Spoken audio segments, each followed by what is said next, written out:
Well, let's see if we can pick this stuff up. And so welcome, everyone. It's so good to be back with you today.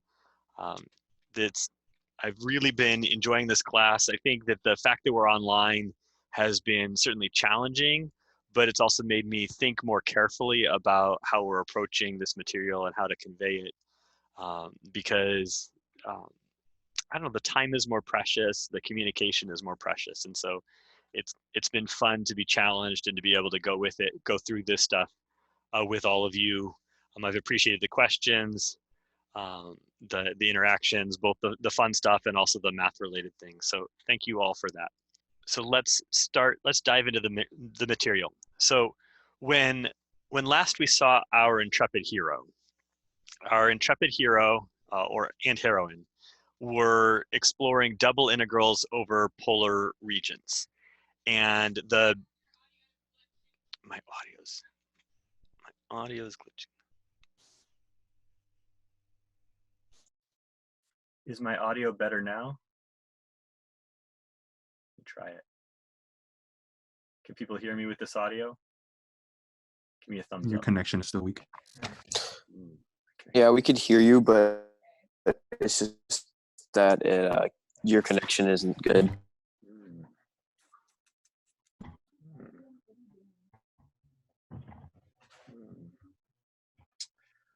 Well, let me turn off my video. It says my internet connection is unstable. Let me turn off my video, and maybe that will at least cut down on the bandwidth I'm using. Let's just try it.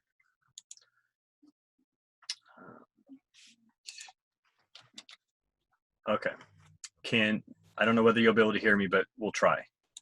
It's better. So when we were last together, we were talking about the double integrals over the polar regions. And so we had this idea of a double integral, which could be used for a lot of applications. And we'll talk about those applications, I think, next week. But we really talked about double integrals across two types of regions. Back in Calc 3, you talked about double integrals over polar and rectangular regions. And then rectangular regions, and then this quarter we got them over polar regions. So now we're going to start probably the coolest picture, from a picture perspective, the coolest part of this class, namely start talking about triple integrals. And in some senses, triple integrals are no more difficult than what we were doing before, but in some ways they're a little bit more difficult because the pictures are more complicated. So here is the work along for that section. Does the work along come through clearly with the video stream? Can you still hear me? It looks great. It looks good. Connecting fine. Okay, very good. All right, so the basic gist is that we are going to have a domain, if you will, that is going to be some sort of a blob in 3 dimensions. And then there's going to be some sort of a function that's going to be tied to each point within that blob. The most obvious function that's tied is the function that's tied to this would be the function 1. So if we want to find the volume of a blob, we could just find the volume of all these little boxes and we'll add them up, and that'll give us the total volume. But we'll also look at more complicated functions like things tied to mass or to moments of inertia, for example. So let me go and switch over to the first manipulate so you can see how this all plays out in 3D.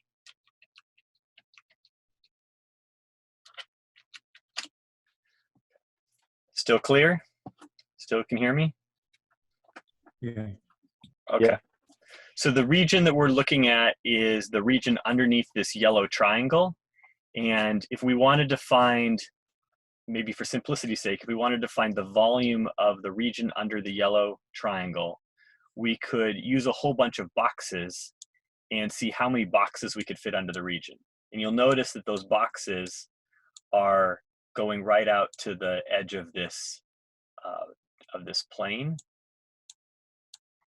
And so those 4 boxes that we're looking at, each have a volume of delta V equal to delta X, which would be the change in the X direction, times delta Y times delta Z.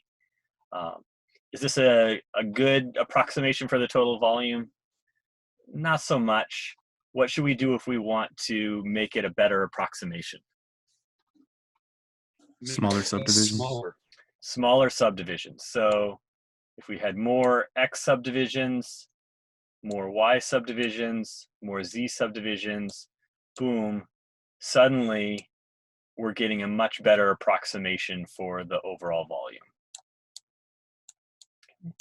And in the limit, as the number of X, Y, and Z divisions goes to infinity, or as the various delta X, delta Y, delta Z's go to 0, then the sum of the volumes of those little boxes will equal the exact volume of the region that we care about.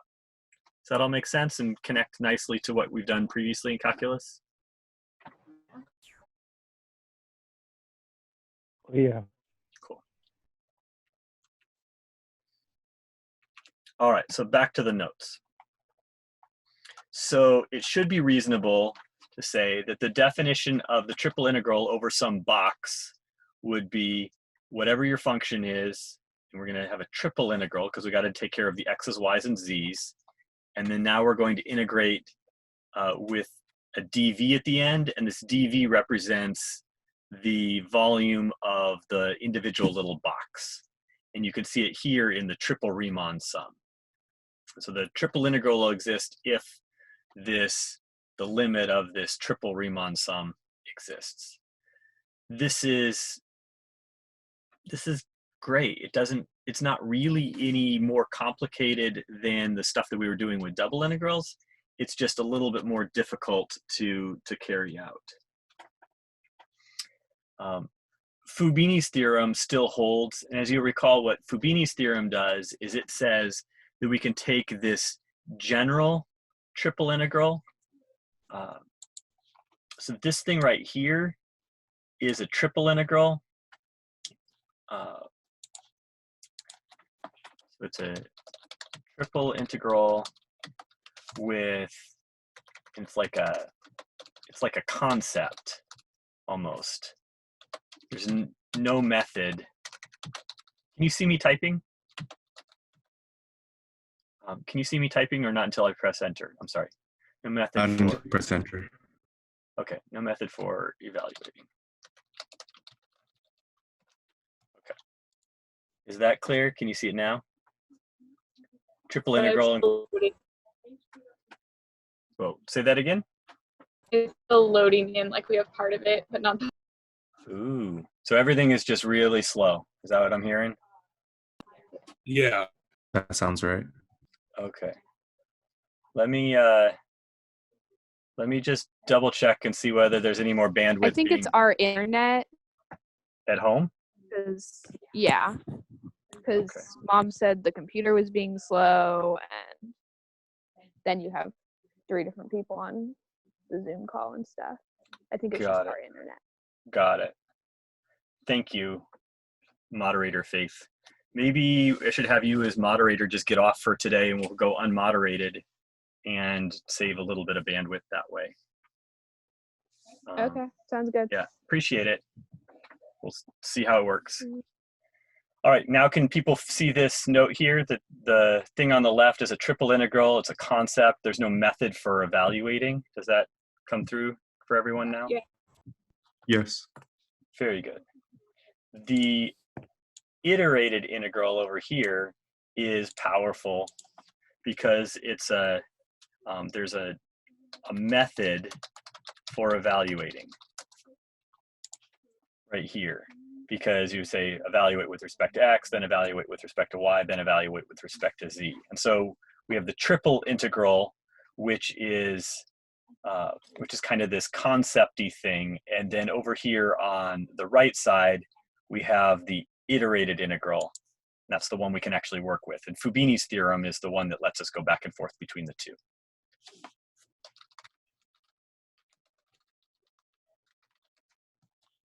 Questions? Keep going. Keep going. Very good. All right. So let's just look at a first example. It's not too exciting, and so I won't work this one by hand. So we have this triple integral here. Notice it's a triple integral. There's no clear method for evaluating it when it's written in this fashion. And so we want to take that triple integral and the limits of integration that are given and rewrite that triple integral as a, which kind of integral? What's this one? What's this one called? Is it a double integral? It's not double because you can count. Finite. Definite. It's an iterated Finite. integral. It's Iterated. iterated, as in when you iterate, for all of you that have programmed, that would make sense. It's like a step-by-step process. So you do the inside thing, and then you do the next one, then you do the last one. So the triple integral here has no method. The iterated integral has a method for evaluating it. So we're going to take that triple integral. The regions of the limits of integration are given. We can just set up, they're all numbers. It's really nice. So we can set up that iterated integral, and we just work, just like you did with double integrals, you work from the inside out. And so we have 2 minus z, we're integrating with respect to z. So antiderivative of 2 is 2z. Antiderivative of z is z squared over 2. And evaluate from 0 to 1. Where did the 2 minus z come from? It was given. Oh, okay, because on the work along, it says like 12xy squared z cubed. Oh, do I have a different question up there? Yeah, mine also Yeah. does. Okay, Yeah. got it. Post on Slack that he fixes. Got it. I don't know which one I meant to do, but this is what I have in my notes. So can we go with this one? Because that one Yeah. also has these. Does that one also have these limits of integration? Yeah, the limit. Same limits. Okay, fixed one place and not another place. So good question. Sorry about that. So the point being, we just evaluate the inside part. It's just an integral. You come out with a number. Great, it's a number. Notice in this case, there's no x or y, and so we can use our handy trick we talked about yesterday. And so handy trick says you can basically take things that where this is just a product of a function times x and a function of y, and split it apart. And we already know how to evaluate integrals of constants. So we've got 3 halves times 2 times 3, or 6 times 3 halves, which is 9. Questions?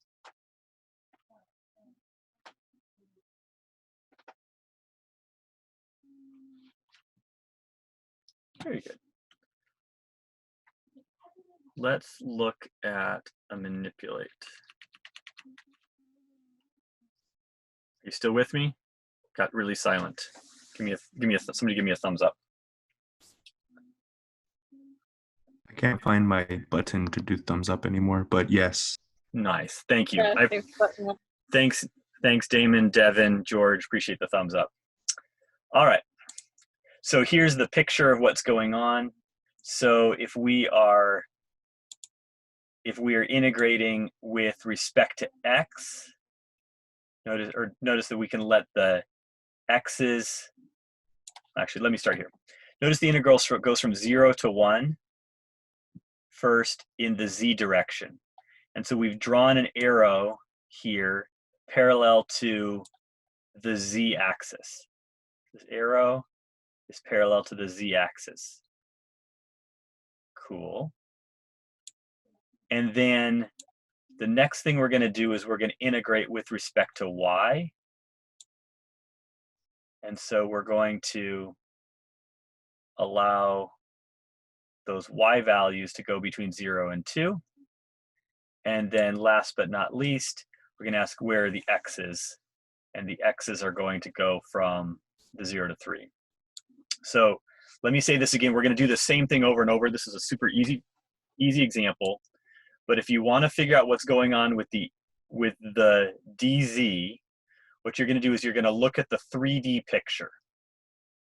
And you're going to ask, in that 3D picture for the inside limit, we're going to draw an arrow that goes parallel to that axis, in this case parallel to the z-axis, and it's going to go in at z equals 0. And then it's going to come out, hey, where'd it go? It's going to come out at z equals 1. So it's like it's coming parallel to the z-axis, makes contact at z equals 0, pops out at z equals 1. So there's that arrow going through the middle. Then, so that gives us our inside limits. Then what we're going to do is we're going to project this onto the YZ plane. So here you are projected onto the YZ plane. And we can draw arrows parallel to the y-axis. So notice, hard to see. Well, I just have one arrow. So notice the orangish arrow that's parallel to the y-axis, okay? And that arrow is going to go in at y equals 0 and come out at y equals 2. And then you could draw a whole bunch of arrows. All of them are going in at y equals 0 and coming out at y equals 2.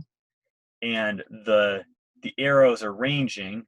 Kind of the first arrow would go in here at x equals 0, and the last arrow would go in when x equals 3. And that's those outer limits of integration. We're going to go through a similar explanation multiple times here. And so I just wanted to kind of walk through this process a first time on a super straightforward example. Are there any questions before we go back to the notes?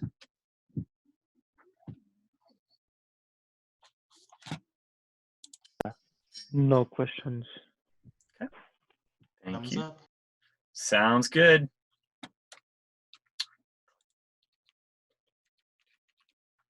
Okay.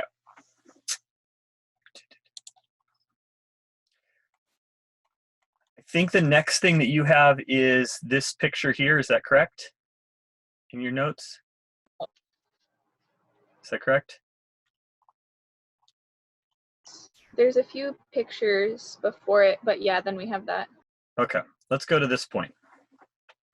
So if I want to set up the integration across this region, and if I want to do it with respect to, let me see if I can get my z then x then y. I want to go z then x then y.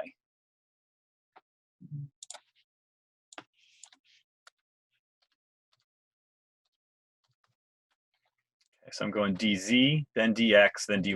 So the first thing I'm going to do is I'm going to focus in on the inside limit of integration. And I'm going to draw an arrow on this 3D graph that's parallel to the z-axis. So here's your z-axis. I'm going to draw an arrow parallel to the z-axis. And notice there could be a whole bunch of them.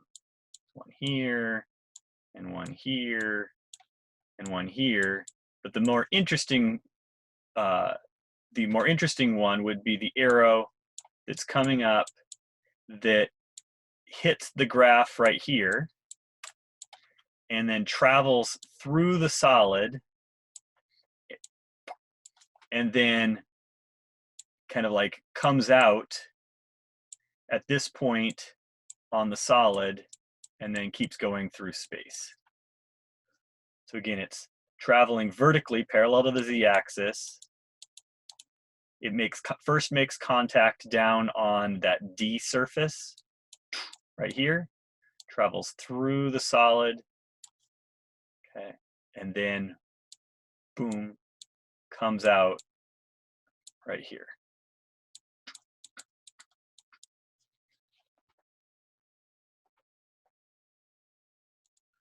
I saw someone drawing on the picture. Can you clarify what those drawings were trying to identify? No, just following along. Very good. Very good. Okay. So notice that we're going in. What's the z value when we enter the drawing at D? This would be at z equals 0. 0. z equals 0. And then when we come out at z equals Square root of 1 minus y square. 1 minus y squared. Okay, very good. All right, does that make sense? I'm gonna have to clear this drawing as soon as I start scrolling. So, but we're gonna do this process over again. Does everybody see what's going on here? We're going in at the bottom, parallel to the z-axis, and then we come out at the top. What we're going to do next is we're going to take this and we're going to project the whole picture onto the XY plane. So we're going to look at those latter two variables and we're going to project the whole thing onto the XY plane. What's the projection going to look like? What's going to be the shape? A triangle. It's going to be this triangle here.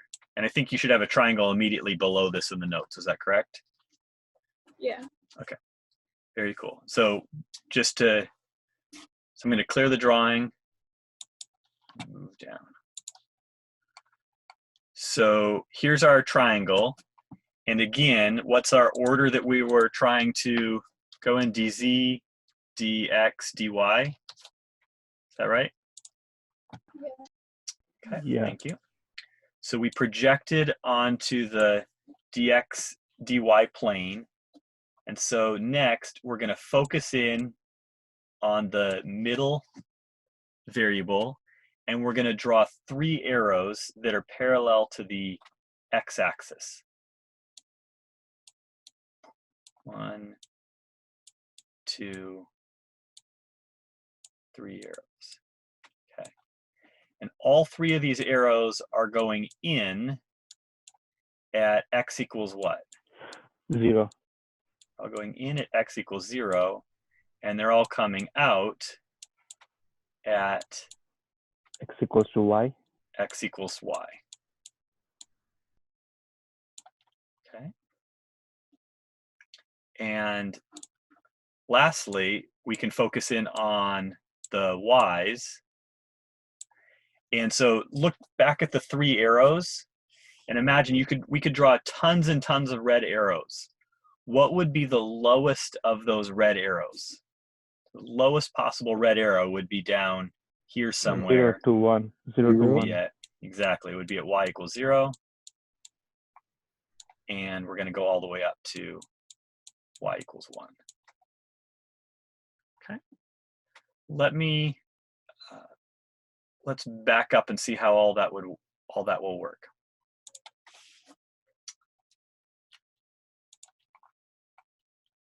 Okay. So our limits of integration are going to go in the z direction. We're going to go from z equals 0 to z equals root 1 minus y squared. We found that on the first drawing here. And then the middle limits of integration are going to go from 0 to y. We found that on the 2D version. And we looked at where the arrows entered the triangle and where they exited the triangle. And then the outside limits of integration are going to come from the smallest possible, arrow, the lowest possible arrow up to the highest possible arrow. Okay.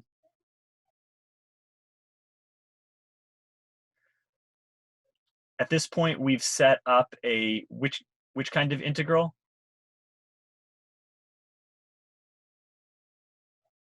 Iterated. Iterated. This is an iterated integral. Up here, when we started, we had a triple integral. It's great, but there's no way of, we don't have any method for evaluating it. So now we've set up our triple integral. And at this stage, it's just a bunch of writing. You just work through it. You integrate with respect to z, you find your antiderivative. Then you integrate with respect to y, you find your antiderivative. Integrate with respect to x, find your antiderivative. Then integrate with respect to y, find your antiderivative. And at the end of the day, you're going to get a number out the back end. Let me do this one more time, and then I'm going to split you up into breakout groups because I want you to talk through that process yourself. Okay. So I'm going to do go through the same explanation a second time. Here, I'm going to go dx, dz, dy, so there's a different order. So my inside, go back to the original colors. My inside variable, for this, to figure out what's going on with the inside variable, I'm going to look at the 3D picture, and I want to draw an arrow parallel to the x-axis. So imagine, here's my x-axis, so I'm coming in from negative infinity in the x-axis, boom, boom, boom, boom, boom, and then like it makes contact on the inside and it comes through, and somewhere on that surface, the arrow keeps coming out. So where did the arrow go in? At what x value did it go in? 0. At x equals 0. And it came out on surface D, which would be X equal y. x equals y. And that's where the 0 and the y are coming from. So that took care of the inside limits. From there, we're going to go down to the 2D version, and we're going to focus in on the projection onto the zy plane, or yz plane. And I want to draw my arrow parallel to the z-axis. So here I drew 1, 2, 3 arrows parallel to that z-axis. They're going in at z equals 0. And they're coming out at, it looks like, z equals square root of 1 minus y squared. Y squared.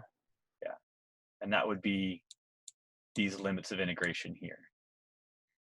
And then last but not least, we will look at the 2D picture again, but now look for where is the leftmost arrow. The leftmost possible arrow would have been here at y equals 0. And the rightmost arrow would have been here at y equals 1. And that'll give you your outer limits of integration.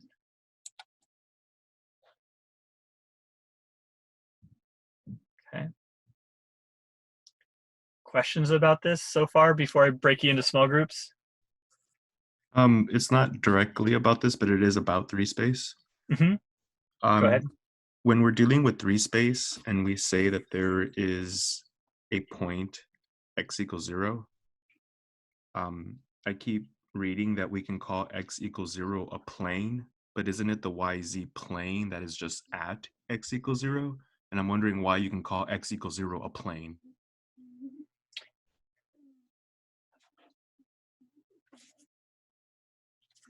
Yes, x equals 0 is a plane. Yes, x equals 0 is the yz plane. If you think about it, maybe think that every point in 3-space has coordinates x, y, z, like this. And so if you had the point x equals 0, that would be like 0, comma, y, comma, z, like that. And so you could think about this, you could describe it as x equals 0, or you could describe it as all the points on the YZ plane, which are those places where x equals 0. So I think it's a little bit semantics. Okay, that made sense Did when you that put make it that sense? way. Yeah, when you made it as a coordinate, that made a lot of sense. Thank you. No problem. Good question. Okay, before I break you into groups, I want to go back somewhere in your notes. My notes are in a little bit of a different order. You should have this explanation here for determining the limits of integration. You guys see that in your notes? Yeah. Okay, so I hope that what I would like you to do is spend a couple minutes in your breakout group and talk through this explanation and say, does this explanation make sense? Does it help you to understand what we were doing as we set up those limits of integration on the last couple of examples? Okay, one thing that might make you feel a little bit better, I think, maybe not, is the following. I was working on one of the later questions in the homework, and so the question was, for those that are just joining, was how do you sketch things in 3D? So I was trying to work on one of the later examples for the homework, and so I sketched it, and then I sketched it again, and then I sketched it again, and then I sketched it again, and then I sketched it again, and then finally on my 6th sketch, I was like, oh, this is actually working. And so I think that that yes, there's an element of the 3D drawing that requires practice, and so of course there's the simple answer is just practice makes perfect. But I think that the more important thing is don't try to get some perfect drawing the first time. Don't worry about it. Sketch it, see if you can learn something, sketch it again, try it from a different angle. And I think if you spend, especially because we're not going to be in a time test situation, if you spend an extra 5 or 10 minutes sketching, it'll make your life so much easier on the, it'll make it so much easier when it comes to actually setting these things up. And you'll also notice that in quite a few of these, I've given you drawings to start with. So it's not a great answer to your question, but it's also an honest answer to your question. So thanks for asking. Thank you. The next thing in the notes is simply a kind of like the formulas. For those of you that like formulas, you might have picked up on this already from me, but I hate memorizing things. I really do. And so I tend to approach most of math by trying to understand what's going on, trying to understand the pictures rather than memorizing a whole bunch of different things. Let me share again and see if this is clear. So you may or may not remember from Calc 3, you had these type 2 double integrals and type 1 double integrals, and it depended upon which variable things were parallel to. Was it dx dy or dy dx? And so in triple integrals, you're going to end up with a type 1, a type 2, and a type 3. And then once you take care of the type 1, you're going to do a whole bunch of work, and you're going to be left with another type 1 or type 2. So there's actually 6 possibilities, because you could have a type 1, 1, type 1, 2, type 2, 1. It's crazy. And that's why I don't like memorizing it. So I would encourage you, unless you love to memorize, to not spend your time memorizing a whole bunch of 1s, 2s, and 3s. And I will never ask you a question of which type is this, because I don't think it's a valuable thing for you to spend brainwaves on. That said, I think it does give us a nice opportunity to talk about what's happening with the pictures. So if we have a region like this one in the first drawing, and we're trying to integrate, notice, with respect to z first, then we would draw our arrow parallel to the z-axis. It would make contact at the bottom, come through, and then it'll come out at the top. And so that's why you'll see the u1 of xy to u2 of xy for your upper and lower limits of integration. If we scroll down, and we were integrating with respect to x first, we would draw our arrow parallel to the x-axis, starting at negative infinity.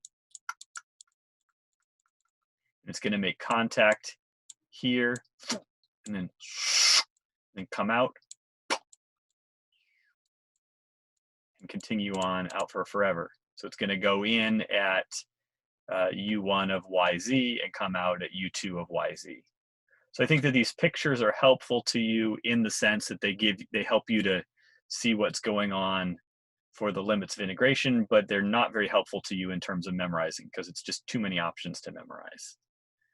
Does that make sense? Keep going. Yeah, thanks. Yep. Okay.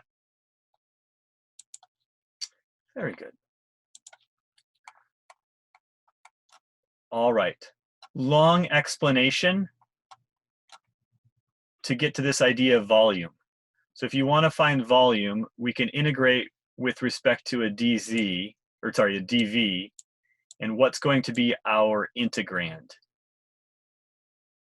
If you want to find volume, what will be the integrand? Dx, dy, dz. One. Remember, the integrand is the thing between the integral symbol and the beginning of the d's. So what's the function here?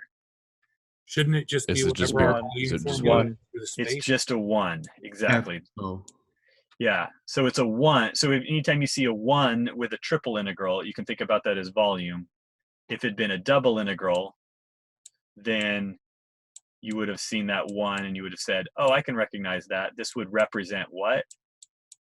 Area. This would area. represent area, exactly. So back in, if you saw it with a single integral, then it would represent somehow length or something like that. So the simplest application here is finding volume. And so let's look at another example. And I apologize, this one did not photocopy very well for me. So the shape is kind of like an oval shape on the top, and then it's cylindrical. And so if we're going to integrate this, it makes sense to start by integrating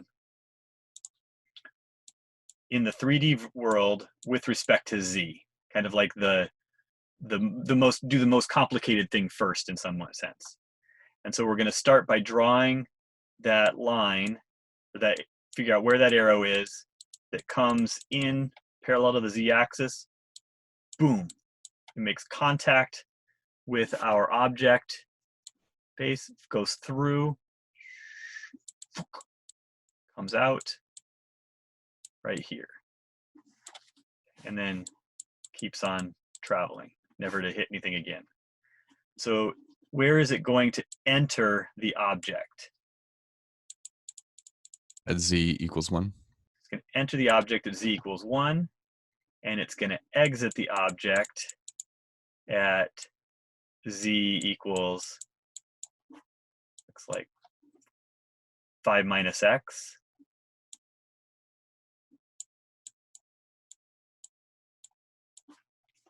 Does that make sense? Yeah. Okay.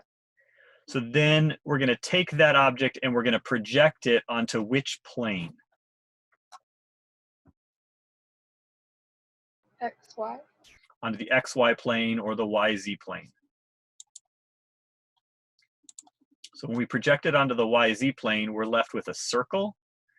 And I think we're trying to go parallel, draw our arrows parallel to the y-axis. So again, I'm going to draw 3 arrows parallel to the y-axis. Okay. You might say, hey, wait a second, Dust, we should be able to take advantage of symmetry and just multiply by 2. It might work, but you got to be a little bit careful, because what if things were taller here than they were here? And so it's not a guarantee that you can use symmetry unless everything lines up to have the correct symmetry. So I'm going to leave the symmetry alone for the moment. So all of these arrows are entering.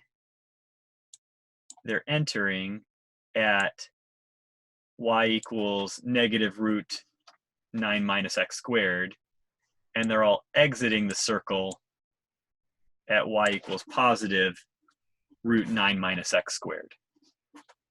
Okay. And last but not least, we could ask, where is the leftmost arrow? So the leftmost arrow is at x equals negative 3. The rightmost arrow is at x equals positive 3. Exactly. Exactly. So that lets us set up our limits of integration, and the rest is crunchiness. It's just a matter of evaluating. The one piece that's a little bit nuanced here, and it's kind of cool because it's a tie-in, is that at this stage here we have we've got a double integral, and the region that we're integrating over is a circle, which makes us want to switch to polar because we don't like radicals. And so at this stage, we could switch from rectangular coordinates to polar coordinates, and that makes our computations just a little bit easier. In the next section, we're going to learn about a new coordinate system called cylindrical coordinates that would let us do this whole thing right from the beginning with z, r, and theta, and we wouldn't have to switch to polar partway through. But we're not quite there yet, so just hang on for that later. Questions or ready for me to try to wrap up? Okay, let's see if we can wrap up. So I want to just go back to the process table. So to determine the limits of integration, we're going to draw that picture, and thankfully they've been given to us so far. To find the inner limits, we're going to focus in on the 3D model, and we're going to sketch an arrow parallel to the axis of that inner variable, and the arrow is going to enter the model at the lower limit and exit at the upper limit. We were doing that over and over. Then we're going to draw a second picture. This is a projection onto some plane, and to find the middle limit, we're going to sketch 3 arrows. And the reason I do 3 is because sometimes things change, and so if you do 3, it's a little bit easier to see if there's anything nuanced happening. So 3 arrows parallel to the axis of the middle variable on the 2D picture. The arrow enters the model at the lower limit, exits at the upper limit. And then on that 2D picture, you should have a left or a bottom, a middle, and a right top arrow, and that should tell you what your lower limit is and your upper limit. That's it. As Melissa asked in her question, kind of asked the $64,000 question, namely, how the heck do you draw these pictures in 3D? Like, the setting up the limits is the hard part mathematically, but trying to get through step 1 really is a big deal, and there is nothing that can replace practice. And I would strongly encourage you to just plan on sketching the same thing multiple times until you get a picture that works for you. So that's what we have for today. Remember, there's homework due tonight, and also the short video and those 3 questions are posted in Slack for those that are interested. And so as we conclude our class today,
I simply want to wish you understanding that is voluminous and triple that which you had yesterday about multiple integrations. So have a wonderful day, everyone. Feel free to hang on the line if you have questions. I'm happy to do more examples or answer questions, but that concludes class for today.